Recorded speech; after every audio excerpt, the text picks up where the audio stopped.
নমস্কার, life with Shipra চ্যানেলের আরেকটি ভিডিওতে আপনাদের সকলকে স্বাগত।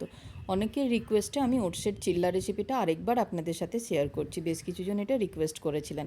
তো আমি এখানে 2.5 কাপ ওটস জলে 15 মিনিট ভিজিয়ে রেখে দিয়েছি, শুধু জল দিয়ে, আর কিছু দিইনি। তারপর মিক্সির জারে সেই ভিজিয়ে রাখা ওটসটা নিয়ে নিয়েছি, যেটা ভিজিয়ে রেখেছিলাম 2.5 কাপ, সেই ওটস নিয়ে নিয়েছি। 2.5 টেবিল চামচ সুজি নিয়েছি, 1 টেবিল চামচ টক দই নিয়েছি, আর তার মধ্যে দিচ্ছি 1 টুকরো আদা আর একটা কাঁচা লঙ্কা। কাঁচা লঙ্কার পরিমাণ আপনারা চাইলে কমাতে পারেন, বাড়াতেও পারেন, যদি ঝাল পছন্দ হয় বাড়িয়ে নিন। এবারে স্মুথ পেস্টটাকে একটা বাউলের মধ্যে ঢেলে তার মধ্যে দিয়ে দিচ্ছি 1.5 টেবিল চামচ চালের গুঁড়ো, একটুখানি চিলি ফ্লেক্স, অরিগ্যানো অল্প একটু, আর একটু চাট মশলা 1 চামচ করে সবগুলো দিয়েছি।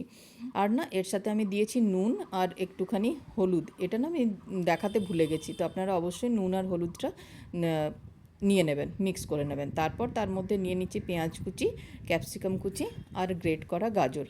তারপর মিক্সচারটাকে ভালো করে মিশিয়ে নিতে হবে। এটা না মেশাতে একটু টাইম লাগবে, আর যদি এই সময় মনে হয় আপনাদের যে একটু গাঢ় গাঢ় আছে, তাহলে জল মিক্স করতে পারেন।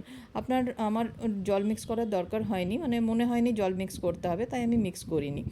তারপর একটা তাওয়াতে অয়েল ব্রাশ করে এপিট ব্যাটারটা দিয়ে ভালো করে এপিট ওপিট ভেজে নিতে হবে, চারিদিকে স্প্রেড করে গোল করে নিতে হবে, দিয়ে ভালো করে লাল লাল করে ভেজে নিতে হবে। এটা আমরা নিয়েছিলাম ধনেপাতার চাটনির সাথে। তো আমি না চাটনির রেসিপির লিঙ্কটা দিয়ে দেবো এটার সাথে ডেসক্রিপশন বক্সে, তো আপনারা ওটা চেক করে নিতে পারেন। তাহলে ধনেপাতার চাটনিরও রেসিপিটা আপনারা পেয়ে যাবেন। আমার ভিডিও যদি আপনাদের ভালো লেগে থাকে, তাহলে অবশ্যই আমার চ্যানেলটা সাবস্ক্রাইব করে দেবেন, লাইক কমেন্ট শেয়ার করতে ভুলবেন না। আর যদি ফেসবুক থেকে দেখছেন, তাহলে অবশ্যই পেজটা সাবস্ক্রাইব করে দেবেন। দেখা হবে আপনাদের সাথে পরের আরেকটা ভিডিওতে। ততক্ষণের জন্য আপনাদের অনেক অনেক ধন্যবাদ।